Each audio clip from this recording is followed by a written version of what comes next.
अब परमात्मा ने रजा करी है। अब वो समय है जो सब जगह भक्ति करने वाले भी महादुखी हैं, और जो भक्ति नहीं करते वो तो अपने आप ही दुखी हैं। हाहाकार मचा है। एक पैसा ही सर्वस्व हो गया, माया ही सबको मीठी लगती है। इसका कारण क्या है? हमें अध्यात्म ज्ञान नहीं रहा। हम देखा देखी और लोक वेद के आधार से गलतियों पर गलती करके अपने कर्म बिगाड़ रहे हैं। तो परमात्मा दया करते हैं, स्वयं आते हैं अपनी प्यारी आत्माओं को ये यथार्थ ज्ञान प्रदान करने के लिए। ये समागम जो सत्संग चल रहा है ये उसी उपलक्ष्य में है कि वो परमात्मा हमारे पिता, हमारे हमदर्द, सर्व पाप नाशक, सर्व सुखकारी, मंगलकारी, पाप हरण करने वाले हमारे जनक, हमारे पिता, ये परमात्मा है। इसलिए ये हमारे को यह सद्मार्ग दर्शन करने के लिए आते हैं। और काल भगवान जिसके लोक में हम रह रहे हैं, इसका पूरा प्रयत्न होता है कि ये सभी प्राणी परमात्मा से परिचित ना होकर के दंत कथा लोकवेद सुनते रहें, भक्ति करें या तो करें नहीं, विकार खूब करते रहें, और करें तो शास्त्र विधि त्याग का मनमाना आचरण करें, जिससे उनको कोई लाभ होना नहीं। और कुछ दिनों में उनकी आस्था भगवान से अपने आप हट जाती है। जैसे बहुत से ऐसे प्रमाण यहाँ आ रहे हैं, बहुत से उदाहरण हैं कि जो पहले अन्य संतों के पास उपदेशी थे, वहाँ कोई 30 वर्ष, कोई 20 वर्ष, कोई 40 वर्ष अपनी साधना समय व्यतीत करके और सर्वस्व लुटा करके, घर में भी बहुत हानि उठा करके, जन हानि भी उठा करके अब यहाँ आ रहे हैं। अब यदि उनको ये मार्ग ना मिलता और यहाँ उनको कुछ लाभ ना मिलता तो वो नास्तिक हो जाते पक्के। और काल यही चाहता है कि ये ऐसी भक्ति करें जिससे इनको कोई अध्यात्म ज्ञान, आध्यात्मिक लाभ ना हो, यानी परमात्मा की तरफ से कोई लाभ इनको महसूस ना हो, और ये कुछ दिनों में भक्ति साधना त्याग दे और मेरे जाल में फंसे ही रहे। और वो परमात्मा दयालु आते हैं, उनकी उस परमात्मा का प्रयत्न होता है कि मेरी आत्माओं में परमात्मा की चाह, उसकी कसक और उसके गुण समाये रहें। और वो कब तक? इस बीचली पीढ़ी तक, जो सन 1997 में 5505 वर्ष कलयुग बीत चुका है, यहां तक परमात्मा ने आपको ये भक्ति की आस्था बनाकर, भगवान में आपकी आस्था बनाए रखकर इस समय तक लाना था। इसलिए वो परमात्मा चारों युगों में आते हैं। क्या बताते हैं? सतयुग में सत सुकृत कह टेरा, त्रेता नाम मुनींदर मेरा, द्वापर में करुणा में कहाया, कलयुग नाम कबीर धराया। चारों युग में मेरे संत पुकारे, कूक कहा हम हेल रे, हीरे माणक मोती बरसे, ये जग चुगता डेल रे।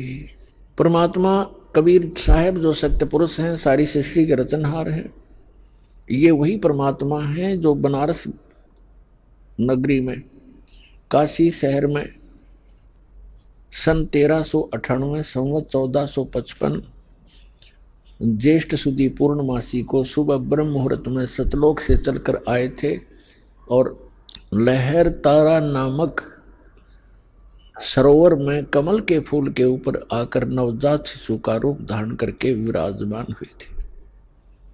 वहां से नीरू नीमा नाम के जो दुल्हा दंपति थे, पति पत्नी थे, वो निसंतान थे और उनको उठाकर घर ले गए।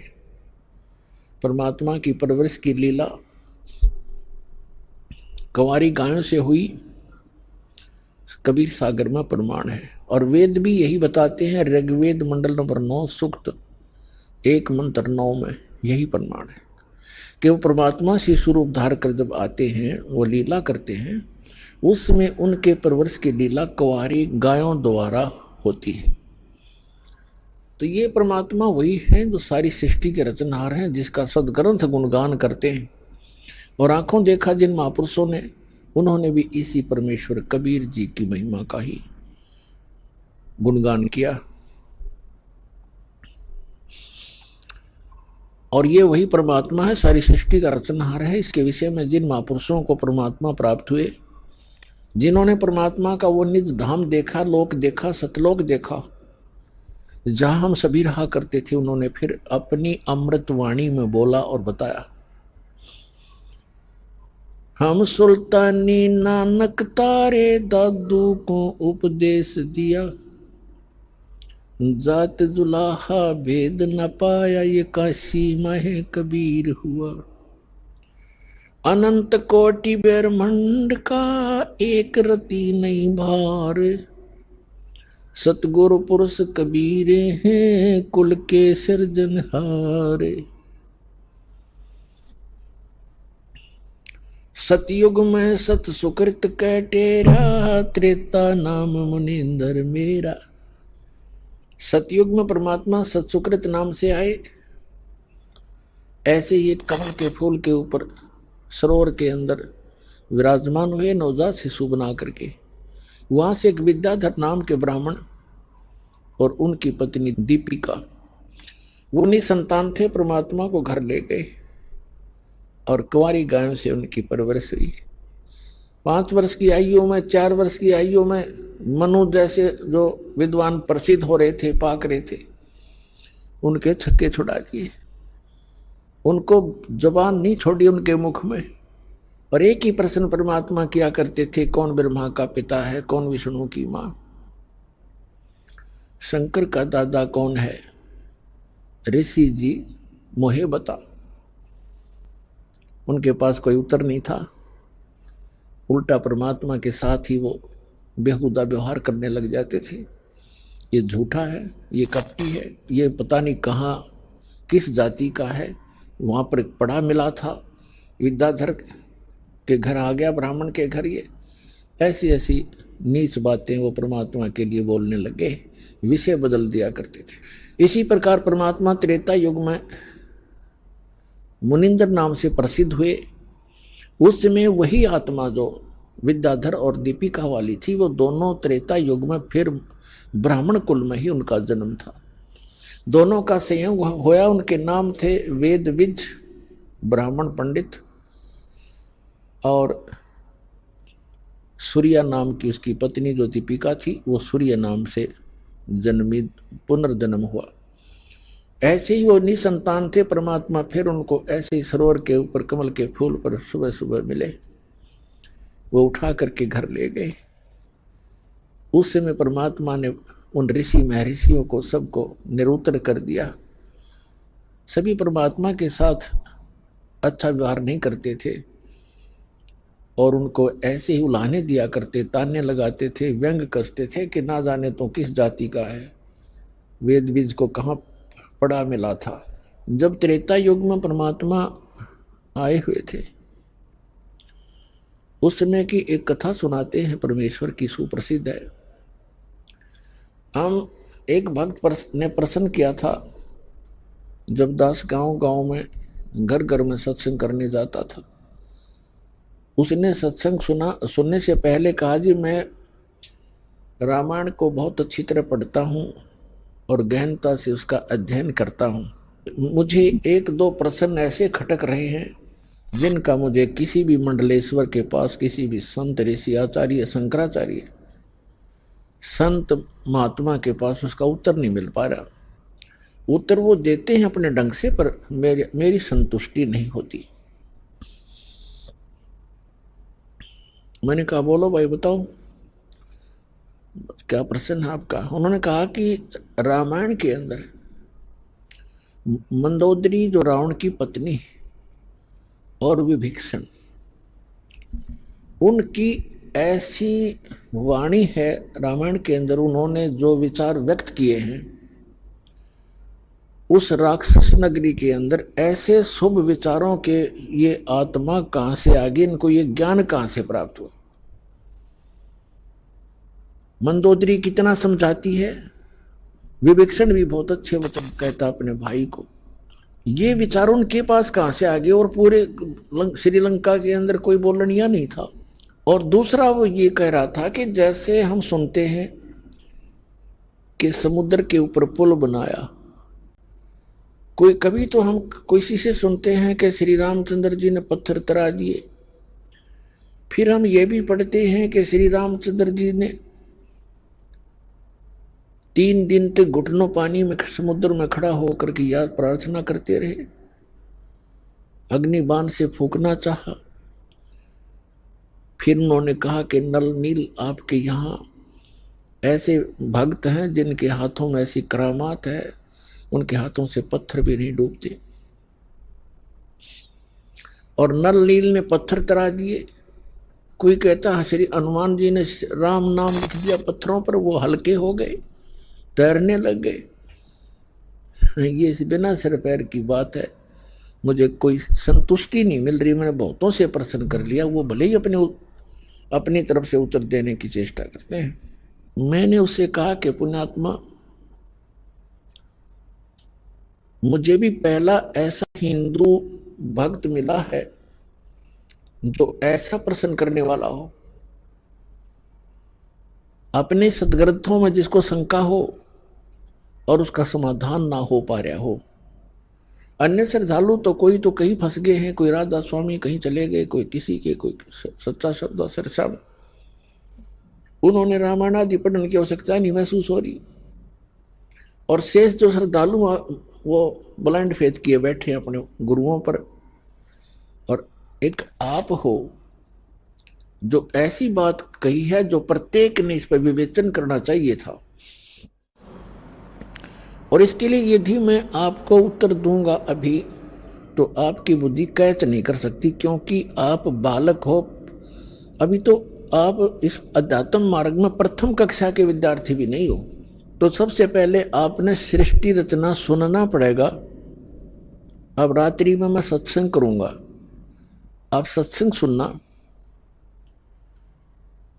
और वो आपके प्रश्नों का उत्तर उसमें मिलेगा। दास ने पहले मौखिक सृष्टि रचना सुनाई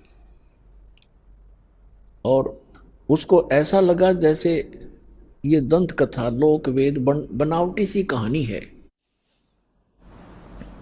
फिर दास ने सुनाया ये जो उसके प्रश्न का उत्तर था, तो उसकी वो कथा आपको भी सुनाता हूं। जिस समय परमात्मा स्वयं मुनिंदर नाम से प्रकट थे, उस समय श्रीलंका के अंदर एक चंद्र विजय नाम का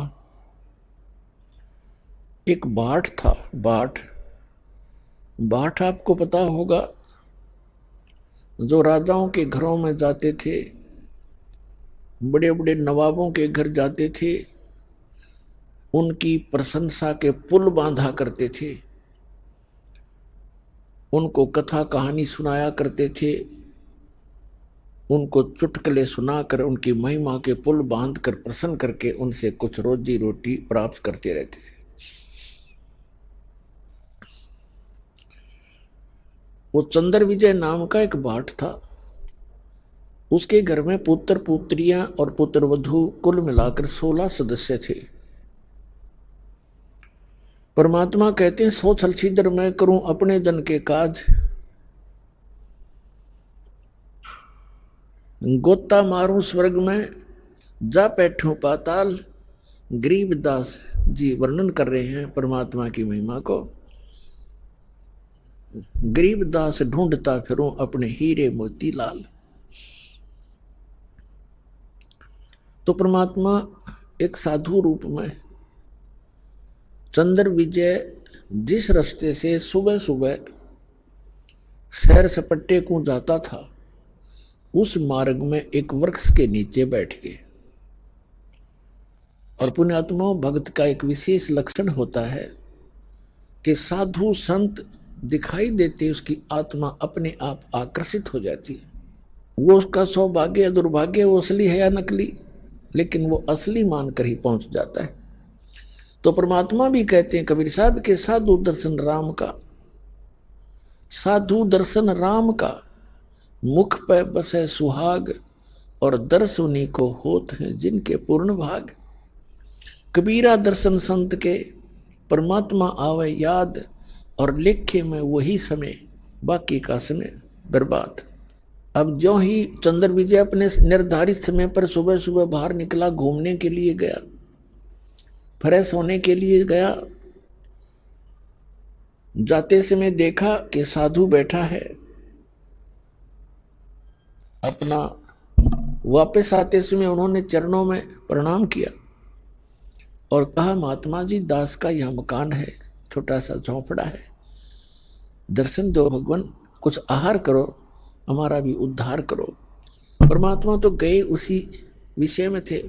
परमात्मा ने कहा कि भाई, मैं ऐसा वैसा संत नहीं हूं, मेरे कुछ नियम हैं, मर्यादाएं हैं, उनको यदि तू पालन करेगा तो मैं चल सकता हूं तेरे घर पे।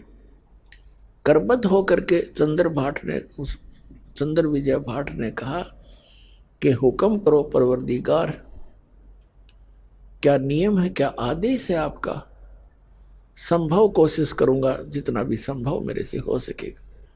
परमात्मा ने कहा कि जो मेरा भक्त हो जाता है, उपदेश दीक्षा ले लेता है, मेरा शिष्य बनता है, मैं उसी के घर जाता हूं, ऐसे वैसे व्यक्ति के, अनुपदेशी के घर में आहार नहीं करता। तो चंद्र विजय ने कहा कि भगवान, मैं तो शिष्य गुरु बना चुका हूं एक ऋषि को, और उसी ऋषि को गुरु बना रखा है, और बहुत से हमारे साथियों ने। तो परमात्मा ने कहा, आपके गुरुजी ने किस भगवान की भक्ति बताई है? अब चंद्र विजय कहता है कि और भगवान कौन है? शिव जी, शंकर भगवान ही तो है सर्वेश्वर, और हमारे राजा भी भगवान शंकर के ही उपासक हैं। फिर परमात्मा ने उसको कहा कि भाई, तुम सभी भ्रमित हो, ये शंकर भगवान नहीं है, ये एक देव है, और ये तीन देव एक जैसी ही शक्ति वाले हैं। श्री ब्रह्मा जी रजगुण, श्री विष्णु जी सतगुण, श्री शंकर जी तमोगुण। जैसे आजकल के दृष्टिकोण से अब दास समझाएगा, जैसे एक प्रांत में मिनिस्टर होते हैं, मंत्री, तो उन मंत्रियों का एक जैसा ही रैंक होता है, एक जैसी पावर होती है, एक जैसे ही वो एमएलए से होते हैं, लेकिन उनके विभागों में अंतर होने से थोड़ी सी वैल्यू उनकी घट बढ़ जाती है, वो अलग बात है। फिर परमात्मा ने बताया, तीन लोक का राज है ये, ब्रह्मा विष्णु महेश, ऊंचा धाम कबीर का, बाणी बिरह विदेश। तीन देव की जो करते भक्ति, उनकी कदे ना होवे मुक्ति। गुण तीनों की भक्ति में ये भूल पड़ो संसार, कहे कबीर निज नाम बिना कैसे उतरो पार। अब चंद्र विजय को कुछ बात खटकी, कुछ हटकर ज्ञान था, कभी कड़वा लगा, कभी मीठा लगा। घंटा 2 घंटे डिस्कशन करने के बाद उसने निर्णय ले लिया कि भगवान, आपका ज्ञान भले ही मैं पहले बार सुन रहा हूं, पर आत्मा को खींच रहा है, कुछ अच्छा सा भी लग रहा है। शुरू शुरू में तो अच्छा नहीं लग रहा था। तब चंद्र विजय ने कहा, ये भगवान दीक्षा दे दो दास को। परमात्मा ने उसको मंत्र दिया और कहा, अब दर्शन दो दास के घर पे। तो चल पड़े मालिक। अब चंद्र विजय के घर रहे परमात्मा 2-3-4 दिन, प्रार्थना करके रखा उनको। सारे परिवार को बैठा लेते थे और सत्संग सुनाते थे, ज्ञान सुनाते थे। तो प्रथम बार तो केवल चंद्र विजय ने ही दीक्षा ली, बाकी सदस्यों ने नहीं दीक्षा ली, क्योंकि पहले बड़े श्रद्धालु व्यक्ति थे। दीक्षा ग्रहण बेसिक ना की, लेकिन ज्ञान सुनते रहे। परमात्मा चले गए, वो फिर कुछ दिनों के बाद फिर आए। उस समय तक चंद्र विजय ने सारे परिवार को तैयार कर लिया दीक्षा दिवाने के लिए। परमात्मा आए, पीछे उन्होंने सब ज्ञान पर डिस्कस किया और सब ने स्वीकार किया कि बात सारी सत्य है और समर्थ हैं ये संत, इनके दर्शन से ही आत्मा प्रसन्न होती है। जिन मिलते सुख उपजय मिट्टे कोटि उपाद, भवन चतुर्दश ढूंढियो वो परम स्नेही साध। और वो तो परमात्मा आए थे खुद। उन सब ने दीक्षा ले ली। पूरे चंद्र विजय भाट के 16 के 16 सदस्य दीक्षित हो गए। अपन आत्माओं देखना मालिक की कैसी रजा होती है। अब पहले चंद्र विजय की पत्नी करमवती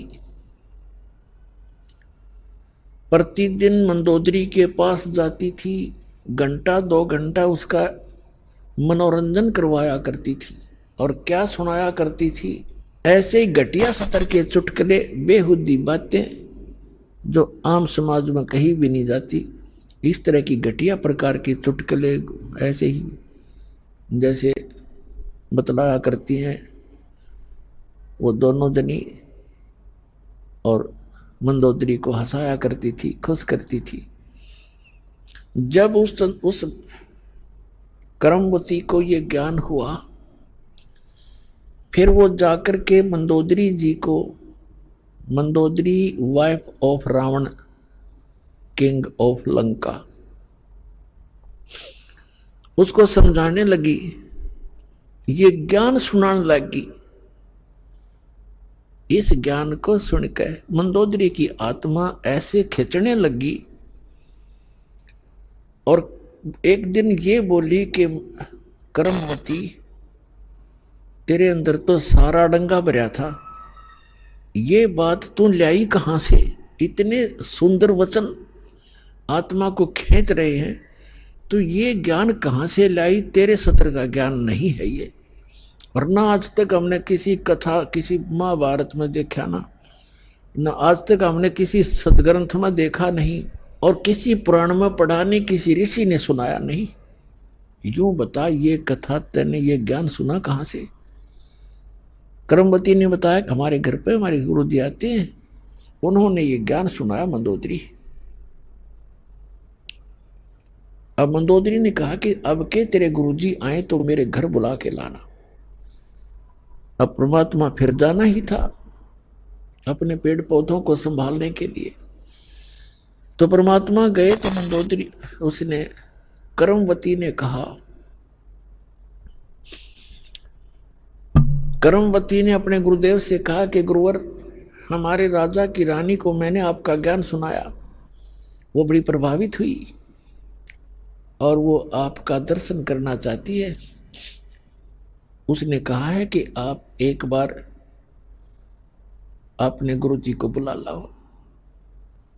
परमात्मा कहने लगे, बेटा, रावण जो है एक बहुत अहंकारी व्यक्ति है, और वहां यदि मैं जाऊंगा और वो इंसल्ट कर देगा और उधर से अपनी पत्नी को कहेगा तू क्यों बुला तूने ऐसे गैर पुरुष को, तो बेटा उसके जीने भी समस्या हो जाएगी, और यदि उसको आवश्यकता है तो यहां आ जाएगी।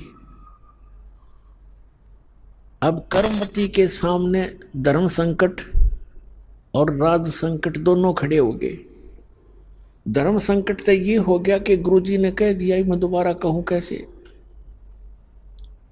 और राज संकट ये खड़ा हो गया कि मंदोदरी मेरी महारानी है और उसको यूं कैसे कहूं कि ये जवाब मिल गया। फिर भी परमात्मा ने हिम्मत दी, वो जाकर कहने लगी कि मंदोदरी, हमारे गुरुजी आए हैं और मेरी अर्ध है महारानी के संतों को बुलाना नहीं चाहिए, साधु संतों का स्वयं जाकर दर्शन करना चाहिए। और यदि मैं प्रार्थना करूंगी ज्यादा और वो आ भी गए और उन्होंने आप पर रजा बख्शी नहीं तो बात नहीं बनेगी। उन्होंने हमारे गुरुदेव जी ने आपके घराने से बना कर दिया और ये कहा है कि यदि उसको गरज है तो मेरे पास आ जाएगी। तो मंदोदरी कहने लगी, बहन मैं चलूंगी, मैं खुद चलूंगी, मुझे गरज है भगवान की। वो उस अपने नौकरानी के घर आगी रानी परमात्मा के चरणों में मत्था टेक दिया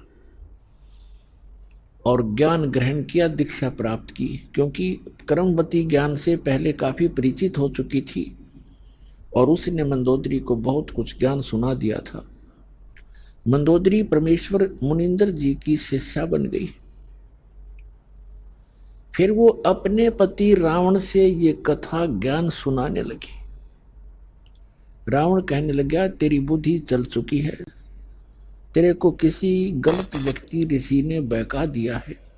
भगवान शंकर से ऊपर कोई शक्ति है, देख मेरे कैसे ठाठ कर रखे, कैसी मेरे को सिद्धियां दे रखी है, सारी सोने की लंका बना ली है।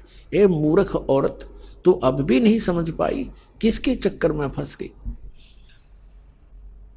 मंदोदरी कहने लगी, रावण तू मेरा पति है और मेरा कर्तव्य है तेरे को समझाने का और कहने का, आपका भी फर्ज है मुझे शिक्षा देने का। लेकिन जो ज्ञान मेरे समझ में आया है ये ज्ञान उत्तम है और अपने जो शंकर भगवान है ये समर्थ शक्ति नहीं है। ये केवल वर्क डन दे सकते हैं जो आपका किया कर्म आपको मिल रहा है, अपने तपस्याएं की, क्योंकि वो ज्ञान से परिचित थी, जिस कारण से आपको सिद्धियां भी मिल गई है।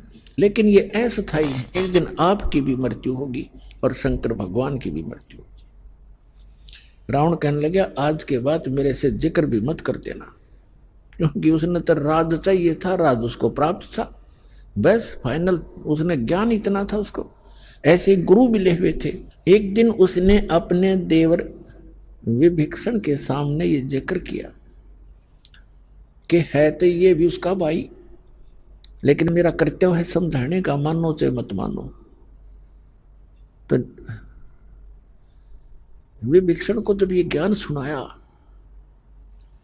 तो कहने लगा, मंदोदरी आप ये ज्ञान कहां से लाए, और यदि मेरे भाई ने सुन लिया तो तेरे को ज्यादा पिटाई कर देगा तेरी।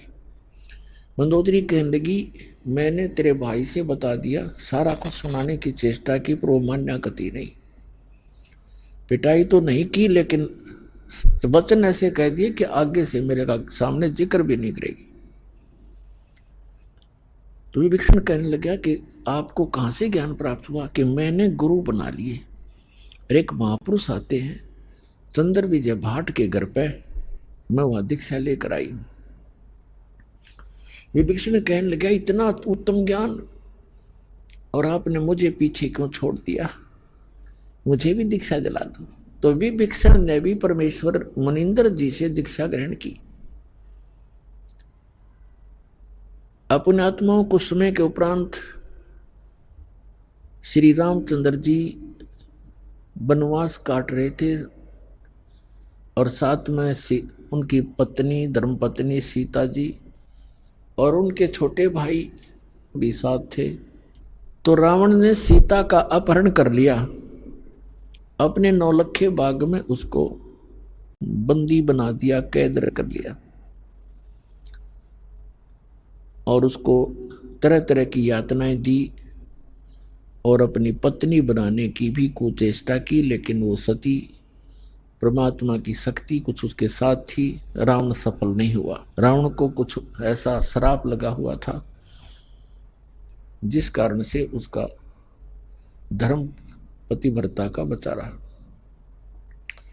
फिर भी उसकी कुचेष्टा जारी रही। मंदोदरी को भी पता था इस बात का। मंदोदरी भी समझाया करती थी कि आप ऐसी गलती मत करो। महापुरुष का और परमात्मा ने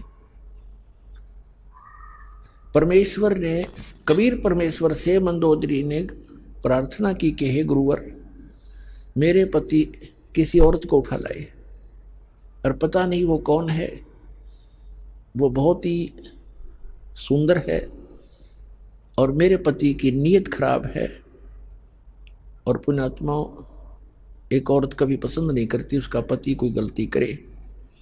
इस कारण से उन्होंने परमात्मा से प्रार्थना की। परमेश्वर ने कहा बेटा ये आम औरत नहीं है और रावण इसमें अपनी कुचेष्टा में सफल नहीं हो पाएगा, तो चिंता ना कर। फिर भी मैं बताता हूं बेटा, उसको कह दे तेरे पति को कि इस देवी को लौटा दे, इसी में इसकी खैर है।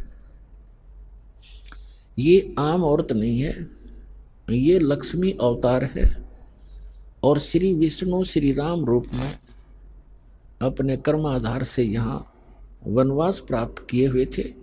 राजा दशरथ के घर उनका जन्म है और वो दोनों भाई जंगल के अंदर भटक रहे हैं, इसकी खोज कर रहे हैं और वो यहाँ तक पहुंचे भी एक दिन, सेना भी लेकर आएंगे, युद्ध भी होगा, या तो ये इसको सहर्ष अब लौटा कर अपनी अक्षमा याचना कर ले तो इसकी जान बच सकती है, तेरा सुहाग रह सकता है। अब मंदोदरी जी अपने गुरुदेव के एक एक वचन को फाइनल मानती थी कि जो ये कहते हैं सारी सत्य है, क्योंकि वो तो भगवान भी थे।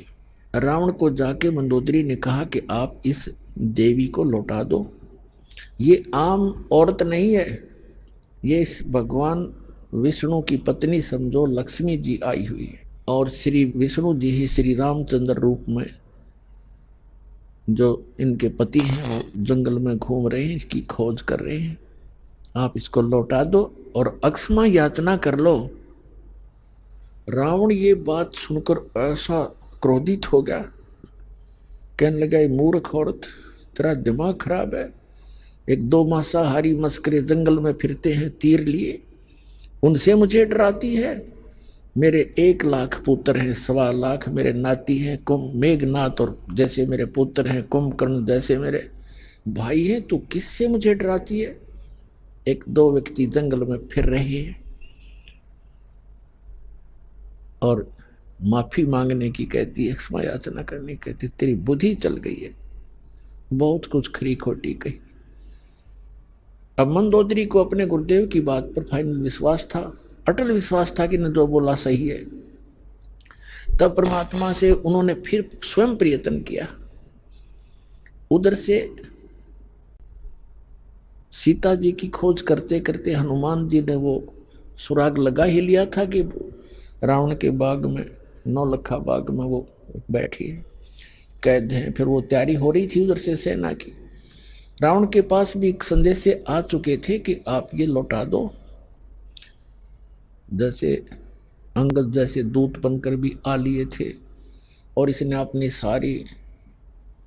सारा कुछ कर लिया था। अंगद का पैर भी नहीं हिला था उससे, उसके महाबलियों से, फिर भी बुद्धि काम ना करे थी, क्योंकि रावण इतना तगड़ा बताया है सूक्ष्म वेद में परमात्मा ने कि एक समय में 100 मटके तो दारू के पिया करता, शराब के, और 100 जोटियां का मांस खाया करता।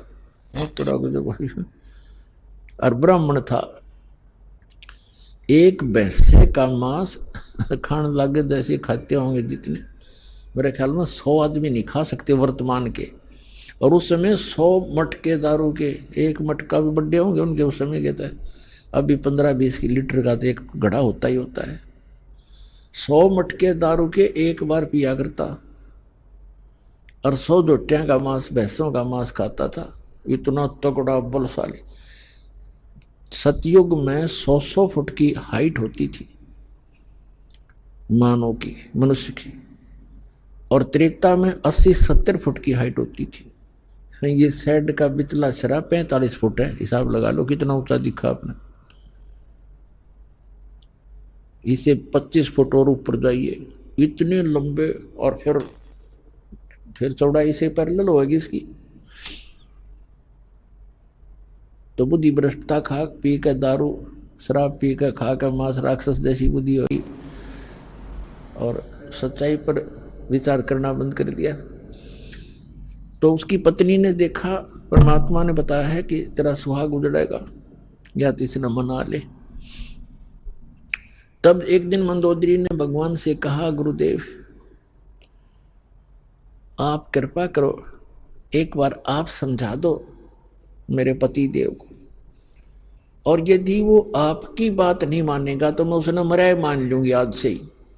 आज से ही मैं अपने आप को विधवा समझ लूंगी अगर आपकी बात नहीं मानी उसने। आप नहीं जाओगे दाता तो मेरी आत्मा में तड़फ बनी रहेगी कि शायद गुरु जी कह देते तो मान जाते। अब उस समय, जिस समय ये उसको पता लग गया था रावण को कि सेना बाहर भी इकट्ठी हो रही है और कभी भी आपके साथ कोई गलत घटना घट सकती है, इसलिए वो गुप्त मीटिंग कर रहा था सभी अपने मंत्री महामंत्रियों के साथ, और सभी अपने पुत्र सभी रिश्तेदारों को इकट्ठा कर रखा था। गुप्त मीटिंग चल रही थी। परमात्मा वहां पहुंच गए एक साधु रूप में,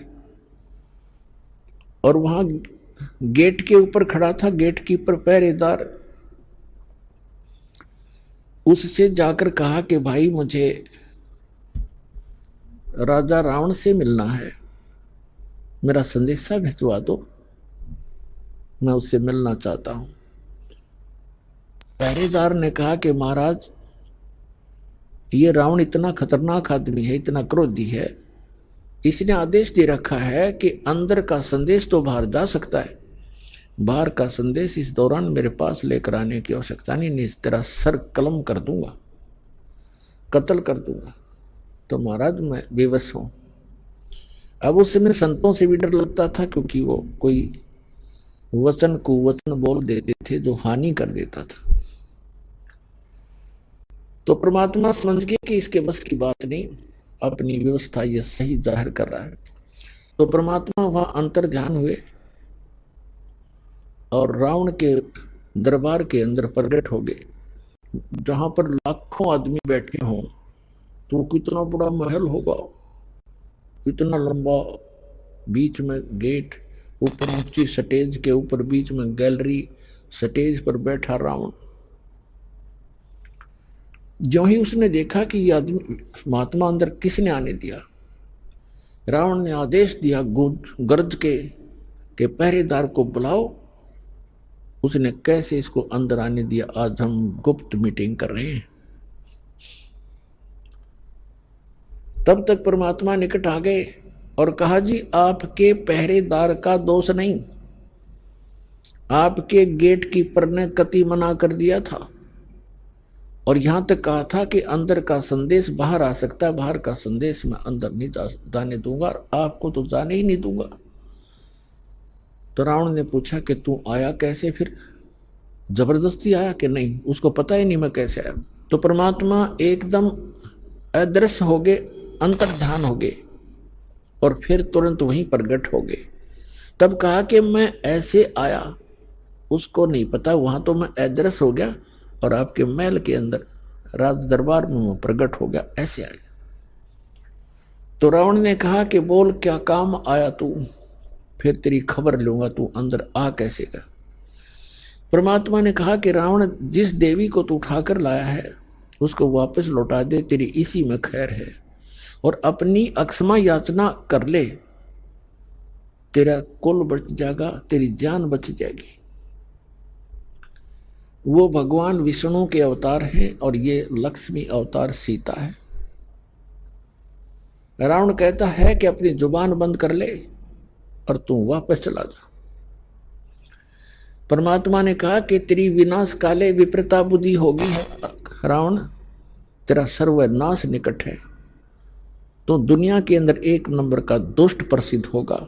तो ऐसे कर्म मत कर, एक सूरवीर होकर अबला को हर लाया, तुझे धिक्कार है तेरे जैसे राजा को। परमात्मा तो परमात्मा थे, निडर थे, उसने 36 सुना दी उसके हित में। रावण को इतना क्रोध आया कि 2 कौड़ी का एक संत और लंका के राजा के इंसल्ट कर दी, निकाल के तलवार और वहीं से जंप लगाया, नीचे आया, स्टेज से कूद गया और गुस्से में तलवार निकाल के परमात्मा को कत्ल करना चाहा। परमेश्वर के पास एक झाड़ू की सींक थी।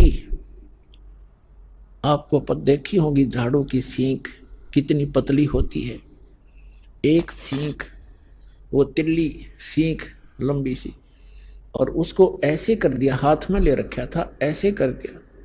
रावण ने गुस्से में उसके ऊपर ऐसे 70 नु कट्टा कट, जैसे लोहे के पिलर का लगता हो उसकी तलवार, 70 बार वार किया और सींक को निशान भी नहीं हुआ। और 100 झोटे खाने वाला कितना पहलवान होगा, कितना तगड़ा, पसीने आगे भाई के कांपन लग गया और खड़ा हो गया तलवार लेकर। कहने लगा, अब उसने देख लिया ना मारे तो मरता, एक सींक का निशान हुआ तो उसका क्या बिगाड़ देगा। उसका समझ में नहीं आई कि भगवान है, न सोचा कोई सिद्धि होगी इसके पास। जाके ऊपर बैठ गया स्टेज पर मुंह लटका के और कहने लगा कि तेने जाना हो तो जा, ना तेरी बात मैं मानो नहीं। परमात्मा बोले, फिर मैं यहाँ के गड्ढूंगा तेरे पास, तेरे जैसे नालायक के पास, पर मेरे फिर आखिरी वचन सुन ले, तेरा नाश निकट है, तेरी बुद्धि भ्रष्ट हो चुकी है। तो ब्राह्मण हो कैसे जुल्म करता है। और परमात्मा, वो परमात्मा के सब बच्चे हैं, सबको कहना सुनना उसका कर्तव्य बनता है। ये कहकर वहां से अंतर ध्यान हो गए। अब परमात्मा ने जाकर के वहां चंद्र विजय के घर पे बता दिया कि कह देना मंदोदरी को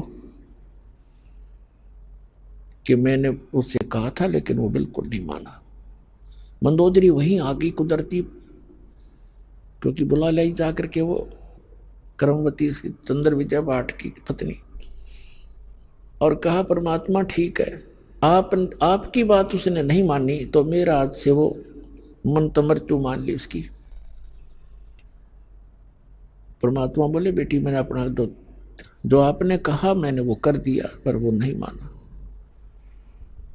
अब उस समय विभीषण भी वहां विराजमान था और दीक्षित था।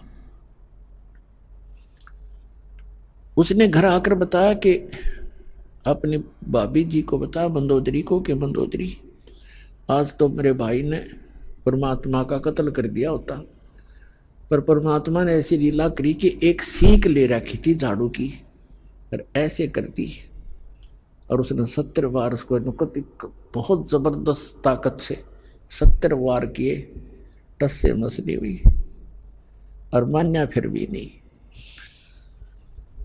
तो पुण्यात्माओं, कहने का भाव ये है कि फिर क्या होता है, जैसे कि आपको कथा सुनाई थी कि नल और नील नाम के 2 आपस में मौसी के बेटे थे, उनकी माताएं बहन थी। दोनों ही अपने पूर्व जन्म के संस्कारों से और प्रारब्ध के दुख से दुखी थे, कष्ट से। उन दोनों को बहुत मानसिक परेशानी भी थी, शारीरिक कष्ट भी थे, और परमात्मा कबीर जी की आशीर्वाद से वह स्वस्थ हो गए थे। फिर उनके शिष्य बनकर मुनिंदर ऋषि रूप में परमात्मा आए हुए थे। एक आश्रम कुटिया बना रखी थी, वहां वो रहा करते, सत्संग सुनने जाया करते थे, अपने घर भी आ जाते थे। जैसा कि आपको पहले भी बताया है कि उनके हाथों में समुद्र के अंदर कोई वस्तु ना डूबने का ये कैसे वो चमत्कार करामात आई थी। ये दोनों कबीर साहब के पास गए थे पहले, उससे पहले सब जगह इन्होंने अपना सारा इलाज भी करवा लिया था, और सभी ऋषि महर्षियों ने बता दिया था कि ये तुम्हारे प्रारब्ध के अंदर, तुम्हारे प्रारब्ध में लिखा है, ये दंड तुम्हें भोगना पड़ेगा, इसको कोई विश्व में काट नहीं सकता। ये तुम्हारी किस्मत में लिखा हुआ निर्धारित अंक है। लेकिन फिर भी आत्मा को मालूम है कि परमात्मा एक ऐसी शक्ति है कि वह सर्व संकट और सब पापों का नाश अवश्य कर देते हैं। इसलिए परमात्मा की खोज में संतों के पास जाते हैं और संत ही रूप में परमात्मा आते हैं। वैसे तो हमने परमात्मा की परिभाषा गलत सुन रखी है, हम निराकार मानते हैं भगवान को। तो साधु कहते हैं, कबीर साहब कहते हैं, हमें समझाने के लिए कहते हैं कि पर्वत पर्वत में फिरा, कारण अपने राम, राम जैसे संत मिले जिन सारे सब काम। परमात्मा के लिए भटक रहा था, कहीं पर्वत पर, कहीं गुफाओं में, लेकिन कोई संत मिला जिससे वो लाभ हुए जो भगवान दिया करता है, तो वो संत नहीं, वो स्वयं परमात्मा ही होते हैं। और ये परमात्मा आते रहते हैं अपनी प्यारी आत्माओं को परमात्मा में आस्था बनाए रखने के लिए। उनको सतमंत्र दे जाते हैं, कुछ अपने आशीर्वाद से उनकी बैटरी चार्ज कर देते हैं, पुण्य बना देते हैं, और ताकि उनमें उनके ऐसे दुख दूर कर देते हैं वो सोच भी नहीं सकते। फिर उनकी आस्था भगवान में दृढ़ हो जाती है। यही कारण रहा कि अभी तक हम परमात्मा परमात्मा कहते आए और भगवान से डरा करते, सर्व सुख पूर्व में परमात्मा से चाहा करते थे। आज से 50-60 वर्ष पहले वर्षा होती नहीं थी, होती थी भगवान से ही अर्ज करते थे तो वर्षा होती थी। कोई दुख भी होता तो हम अपने झाड़ फूक जंतर से ही, मंत्र से कोशिश किया करते थे। इसलिए भगवान आते थे, और ये दुख सभी प्रकार के परमात्मा दुख दूर कर सकता है, कर ही देता है। इसलिए परमात्मा जगह जगह आकर प्रकट हो जाते थे, उस क्षेत्र में अपनी महिमा बना जाते थे, और उनकी महिमा बहुत वर्षों तक चलती रहती है। उन्होंने इस परमात्मा की आस्था हमारे हृदय में यहाँ इस कलयुग तक बनाकर रखनी थी। तो नल और नील परमात्मा के चरणों में पहुंचे, आशीर्वाद मात्र से वो स्वस्थ हो गए। ऐसे हो गए जैसे कभी उनका दुख था ही नहीं, किसी प्रकार का कोई कष्ट इनको नहीं हुआ। फिर उनकी आस्था दृढ़ होगी। सब जगह खड़ा होकर कहा कि हम बड़े दुखी थे, गुरुदेव की कृपा से हम सुखी हो गए। हमने तो मान लिया था कि आजीवन कष्ट उठाना पड़ेगा, लेकिन हमें नहीं पता था कि पृथ्वी पर परमात्मा आए। इस तरह की वहाँ उपस्थित भक्तों को जो सत्संग सुनने के लिए गए थे सबको बताया, औरों का भी दृढ़ हुआ विश्वास। तो उन्होंने, परमात्मा ने बताया बेटा सत्संग में सेवा जरूर करनी चाहिए, इसे बहुत पाप कटते हैं, और आप तो बहुत पापों से ग्रस्त हो और आपको कुछ सेवा करनी चाहिए हाथ से। पुण्यात्माओं, हमारे कई प्रकार के पाप कर्म हैं। कुछ ऐसे पाप हैं जो परमात्मा गुरुदेव के दर्शन से कटेंगे, कुछ ऐसे पाप हैं जो आशीर्वाद से दूर होंगे, कुछ ऐसे पाप कर्म हैं जो धर्म दान करने से ही आपको राहत मिलेगी, कुछ ऐसे पाप होते हैं जो हाथ से सेवा करने से ही आपको राहत मिलेगी, और कुछ इस प्रकार के आपके पाप कर्म हैं जो परमात्मा की भक्ति मंत्र जंत्र ये जो दिए जाते सतनाम और प्रथम और मंत्र, इनसे ही कटेंगे।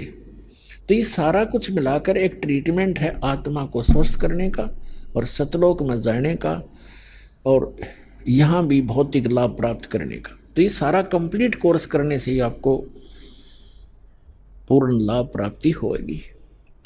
तो उन्होंने पक्का दृढ़ निश्चय कर लिया कि जितने भी यहाँ रोगी, बूढ़े, वृद्ध, बहन, भाई, माता, भाई, पिता जो बुजुर्ग आते हैं उनके बर्तन साफ करते, उनके, क्योंकि परमात्मा के दरबार में दुखी ही ज़्यादा जाते थे। कोई रोगी था, कोई कोढ़ी था, और कोई किसी बीमारी से ग्रस्त था, कोई भूतों का सताया, कोई देवताओं पितरों का सताया हुआ वहाँ जाते थे। तो वो क्या करते थे, बर्तन ले जाते थे, बेले, थाली, गिलास। उस टाइम काशी के हृदय काशी धातु थी, और काशी धातु का गिलास हो चाहे बेला हो चाहे थाली, वो अवश्य डूब जाता है, पानी पर तैरता ही नहीं। तो उसमें ऐसा साधन था कि पहले बर्तनों को या कपड़े धोने होते तो पानी में भिगोया करते, घंटा 2 घंटा, उनका वो मैल गल जाता, फिर साफ करा करते रेती कपड़ों को, ऐसे बर्तनों को रेत रात से। तो वो क्या करते थे, गंगा यानी दरिया के किनारे बैठ जाते थे, उन बर्तनों को भिगो के, कपड़े होते कपड़ों को, और 1 घंटा आध घंटा एक वृक्ष के नीचे बैठ कर भगवान की चर्चा करते थे। और भी बैठ जाते भक्त, और सत्संग में सुने हुए वचनों पर डिस्कशन किया करते थे कि हमारे साथ ऐसा दुख था, परमात्मा ने आशीर्वाद दिया, हम स्वस्थ हो गए। और भी आपस में चर्चा करते थे कि हमें भी ऐसे कष्ट था, यहाँ आते हमें ये राहत मिली, ऐसा ऐसा सुख हुआ, परमात्मा आए हुए हैं, भगवान, ये तो मुनिंदर नहीं भगवान समझो। इस तरह की चर्चा करते करते वो मस्त हो जाते। उधर से कोई उनका किसी का गिलास, किसी का लोटा, किसी की थाली, किसी का बेला बह जाता, उनको ध्यान नहीं रहता, किसी के कपड़ा, किसी का तौलिया, किसी की धोती वो बह जाती। और वो बेचारे मांझ मूंझ कर जो इकट्ठे करके ले आकर रख देते, उठा लो अपने अपने। अब किसी की थाली नहीं, किसी का बेला नहीं, किसी का गिलास नहीं, तो कहते भी हमारा ये नहीं मिला, हमारा ये नहीं मिला। तो कहते जी हम तो जितने ले गए थे उतने ले आए हैं।